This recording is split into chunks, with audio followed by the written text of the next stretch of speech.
আমি সুমন। আমি পলাশপুরে নতুন পুলিশ অফিসার হয়ে এসেছি। আমার থাকার জন্য জায়গা নির্বাচন হয়েছে পুলিশ ফাঁড়ির একটা ঘরে। কিন্তু অফিসে বসেই প্রথম দিনই শুনলাম এক ভয়ঙ্কর অভিজ্ঞতার গল্প। অফিসে আমি আর রতনলাল বসেছিলাম। রতনলাল যখন শুনল আমি পুলিশ ফাঁড়িরই একটা ঘরে থাকব, তখন রতনলালের চোখ মুখ লাল হয়ে গেল। ভয়ার্ত কণ্ঠে সে বলে উঠল, আপনার কি মাথা খারাপ হয়েছে? আপনি ওখানে থাকবেন? ওখানে থাকবেন না, জায়গাটা মোটেও ভালো নয় বাবু। কেন, কি হয়েছে বলো তো? আপনি তো নতুন, আপনি জানেন না। ওই জায়গায় কয়েক বছর আগে পুলিশ অফিসারের বড়বাবু আত্মহত্যা করেছিলেন গলায় দড়ি দিয়ে। তারপর থেকেই নাকি জায়গাটায় মাঝে মাঝে ওনার প্রেতাত্মাকে দেখা যায়, তাই ওই জায়গায় কেউ থাকে না। ও তাই? কিন্তু আমি তো এখনো অবধি ঘরটা দেখলামই না, কি করে বলবো বলুন? সেই জন্যই তো বলছি আপনাকে ওখানে যাবেন না। তার থেকে কিছুটা দূরে কম টাকায় বাড়ি ভাড়া পেয়ে যাবেন আপনি। নিজের প্রাণ থাকতে ওই জায়গায় আবার কেউ যায় নাকি? আমি এসব বিশ্বাস করি না। কোনো অসুবিধে নেই, আমি একবার দেখে আসি না, তারপর যদি মনে হয় অন্য জায়গায় থাকবো। আপনি যাবেন আমার সাথে? আমার কথা শুনে রতনলাল বাবু ভয় পেয়ে যায়, কিন্তু আমার জড়াজড়িতে রাজি হয়। সন্ধ্যাবেলা 7টার সময় আমরা বেরিয়ে পড়ি সেই পুলিশ ফাঁড়ির উদ্দেশ্যে। পুলিশ ফাঁড়িটা ঠিক গ্রামের কবরখানার পাশে অবস্থিত ছিল। বড় পাঁচিলের মাঝখানে লাল রঙের বাড়ি, সেইখানেই আগে পুলিশ অফিসার ও পুলিশ কর্মচারীরা থাকতেন। কিন্তু বড়বাবুর আত্মহত্যা করার পর ওখানে কেউ থাকে না। বাড়িটা দেখে বেশ পছন্দ হলো আমার, কারণ বাড়িটা খুব বড়, খোলামেলা বারান্দা ও জানালা যুক্ত। না না, আমি ভেতরে যাব না। তাহলে আপনি অপেক্ষা করুন, আমি ভেতর থেকে আসি। আপনি যাবেন? আবার বলছি, একবার ভেবে দেখুন। আমি ওনার কথা না শুনেই ঘরের ভেতরে যাই, এবং ঘরের ভেতরে কিছুটা ঘুরে আমার বেশ ঘরটা পছন্দ হয়। আমি বেরিয়ে এসে বলি, কোনো চিন্তা নেই রতনবাবু, আমি ওখানেই থাকবো, আপনাকে চিন্তা করতে হবে না। রতনলাল বাবু ভয়ে ভয়ে আমার দিকে তাকালেন।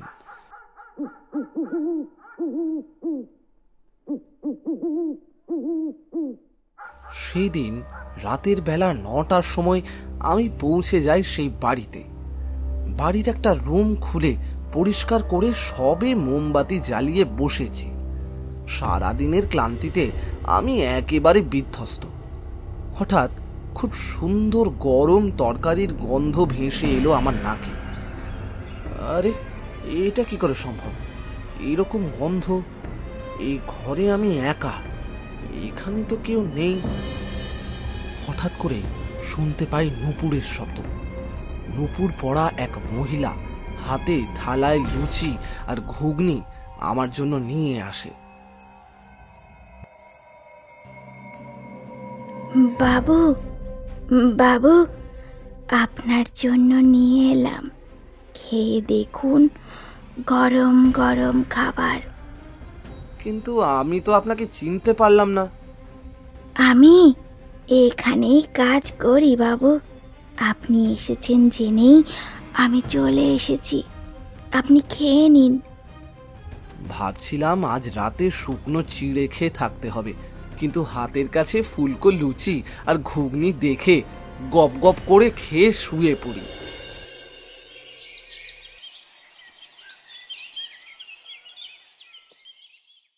রাতে কতক্ষণ ঘুমিয়েছি আমি ঠিক জানি না।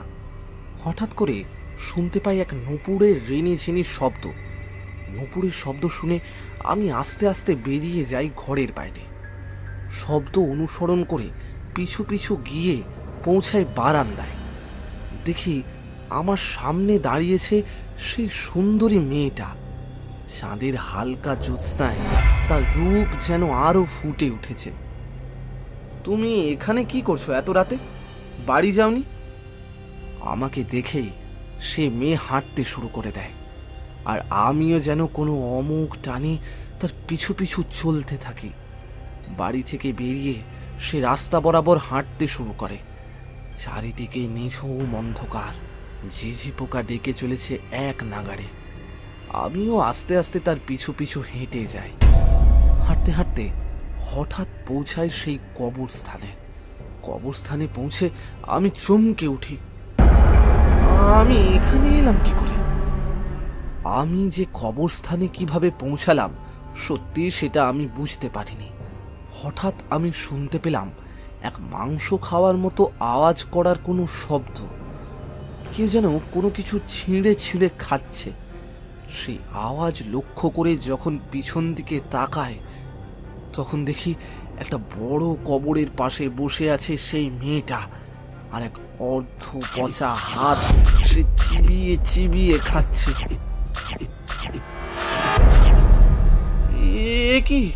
এ কি তুমি এখানে এসব কি খাচ্ছ? তুমি কি পাগল হলে? আমার কথা শুনে মেয়েটা আমার দিকে ঘুরে তাকালো। আমি যা দেখলাম তা দেখে আমি ভয়ে চিৎকার করে উঠি। কি বিভৎস সেই চেহারা, পুরো একটা পৈশাচিক রূপ। খিলখিল করে হেসে উঠল সে আমাকে দেখে। খাবি খাবি বাবু? হ্যাঁ খাবি খাবি বাবু? আস্তে আস্তে এগিয়ে আসতে থাকলো আমার দিকে। আমি এতটাই ভয় পেয়ে গিয়েছিলাম আমি দৌড়ে পালাবার চেষ্টা করলাম, কিন্তু হঠাৎ করেই আমি হুমড়ি খেয়ে পড়লাম আর সঙ্গে সঙ্গে আমার ঘুম ভেঙে গেল। আমি ঘরের ভেতরে শুয়েছিলাম, তখন সবে ভোর হয়েছে। আমি অবাক হই ভোরবেলা ঘুম ভেঙে যাওয়ায়। আমার একটা অভ্যাস আছে হাঁটতে বেরোনো। আমি তখন হাঁটতে বের হই। চারিদিকে হালকা অন্ধকার, হালকা কুয়াশাও ঘিরে ধরেছে। হাঁটতে হাঁটতে আমি যাই সেই কবরের পাশে। কৌতূহলবশত কবরের ভেতরে প্রবেশ করতেই দেখি একটা মেয়ে বসে আছে কবরের পাশে। আমার কি ওখানে যাওয়াটা ঠিক হবে? আমি আস্তে আস্তে এগিয়ে যেতে থাকি। ওইদিকে কিছুটা এগিয়ে যাওয়ার পর হঠাৎ করে দেখি মেয়েটা অদৃশ্য হয়ে গেল। এটা আমি কি দেখলাম? এটা আমি কি দেখলাম? আমিও ভয়ে চলে আসি বাড়িতে। এসে সবকিছু গুছিয়ে যখন অফিসে যাই, অফিসে রতনলাল বাবু আমাকে দেখে চমকে যান। এ কি হয়েছে আপনার? একদিনই যেন চোখের তলায় কালি পড়ে গেছে। সারা রাত কি ঘুমোতে পারেননি? বলেছিলাম না জায়গাটা মোটেও ভালো নয়। না না, আপনি ভুল ভাবছেন। আমি এত ভালো ঘুমিয়েছি, ঘুমের মধ্যে কত উদ্ভট স্বপ্ন দেখেছি। আমি ভালো ঘুমিয়েছি, কিন্তু ও যেন মনে হচ্ছিল ওর স্বপ্নগুলো সবই বাস্তব। আমার মন বলছে আপনার ঘুম ভালো হয়নি বাবু। আপনি একবার নিজেকে আয়নায় গিয়ে দেখুন। আমি সঙ্গে সঙ্গে পুলিশ অফিসের বাথরুমে যাই। নিজেকে আয়নায় দেখে চমকে যাই। এ কি হয়েছে একদিনে? সত্যি চোখের তলায় বেশ কালি পড়েছে। আমি নিজেকে দেখে বেশ ভয় পেয়ে যাই। তার সঙ্গে সঙ্গে আয়নায় দেখতে পাই সেই ভয়ঙ্কর মেয়ের ছবি। রাতের বেলায় যে মাংস ছিঁড়ে ছিঁড়ে খাচ্ছিল, মুখের এক পাশ দিয়ে তখন তার রক্ত গড়িয়ে পড়ছে। এ কি? কোথায় গেল? এখনই তো দেখলাম। ব্যাপারটা কি হলো?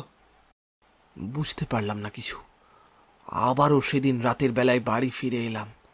বাড়িতে ঢুকেই রান্নার কথা ভাবছি, এমন সময় শুনতে পাই একটা গন্ডগোলের আওয়াজ। একটা মেয়ে আর একটা ছেলে যেন কথা বলছে। সেই আওয়াজ লক্ষ্য করে যখন দোতলার একটা ঘরে গেলাম, সেখানে দেখলাম পুলিশের ইউনিফর্ম পরা একজন লোক, তার সাথে সেই মেয়েটি। না বাবু না, আপনি ভুল ভাবছেন। আমি আমি কিছু করিনি বাবু। কিছু করনি? তুমিই করেছো। আমি তোমাকে জেলে দিয়েছিলাম পূর্ব চুরির অপরাধে। তোমার জন্য আমার অনেক ক্ষতি হয়ে গেছে।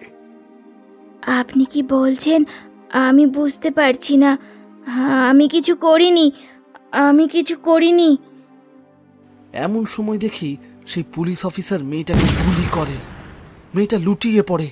আমি চোখের সামনে এইসব দেখে ভীষণ ভয় পেয়ে যাই আর সঙ্গে সঙ্গে এগিয়ে যাই সেই দিকে, কিন্তু চোখের সামনে হঠাৎ করে উধাও হয়ে যায় সেই পুলিশ অফিসার।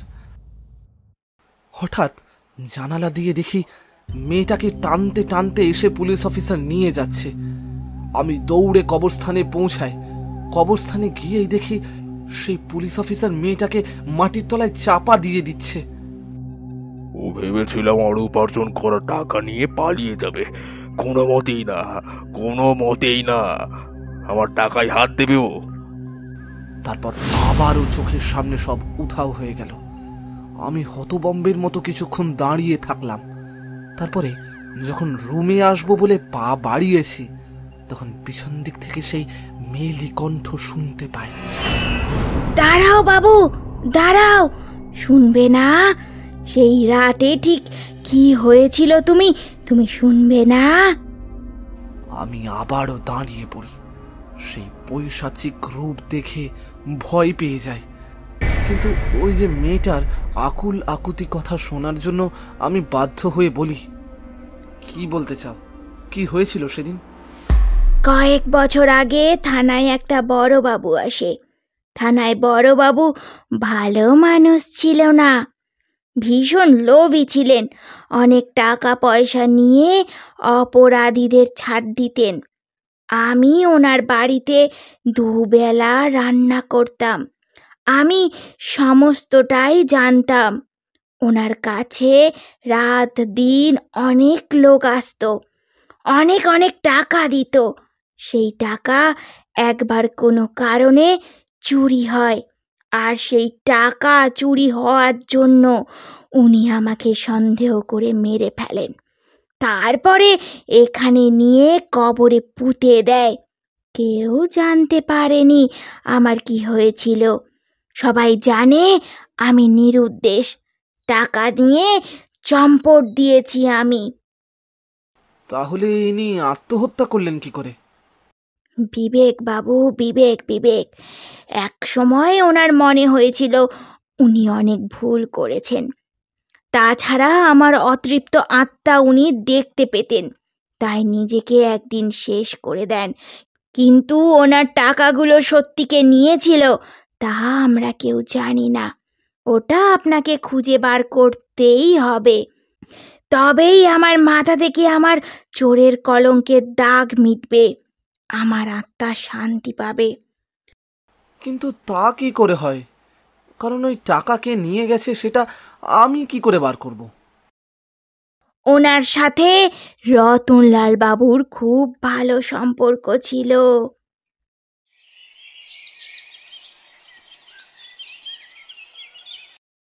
পরের দিন সকালবেলা আমি রতনলাল বাবুর কাছে যাই।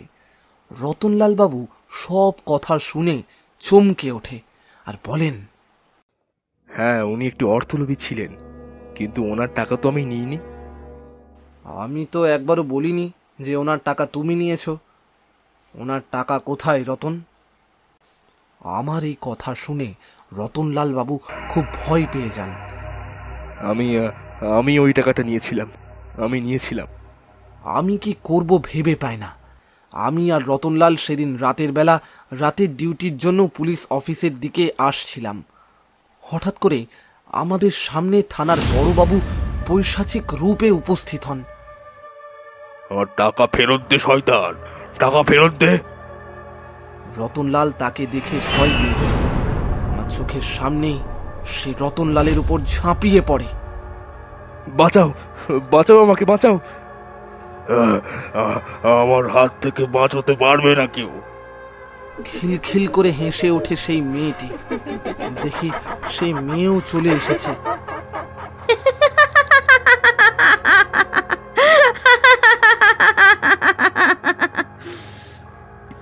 আমার কাজ ছিল বাবুদের জন্য রান্না করা, আর সেই জন্যই আমাকে বদনামের ভাগিদার হতে হয়। আমাকে আমাকে মরতে হয় বিনা কারণে। তোকে ছাড়বো না শয়তান, তোকে ছাড়বো না। আমি কি করব বুঝতে পারি না। আমি সঙ্গে সঙ্গে জ্ঞান হারাই।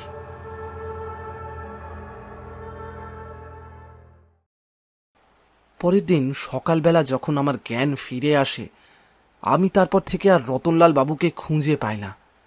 শুনেছি রতনলাল বাবু নাকি রাতের পর থেকে নিরুদ্দেশ। তবে আমি জানি রতনলাল বাবুকে ওই দুই অশরীরই ছাড়েনি। আমি তারপরে ওখানে কাজ করেছি। এখনো অবধি আমার সাথে আর কোনো ভৌতিক অভিজ্ঞতা ঘটেনি।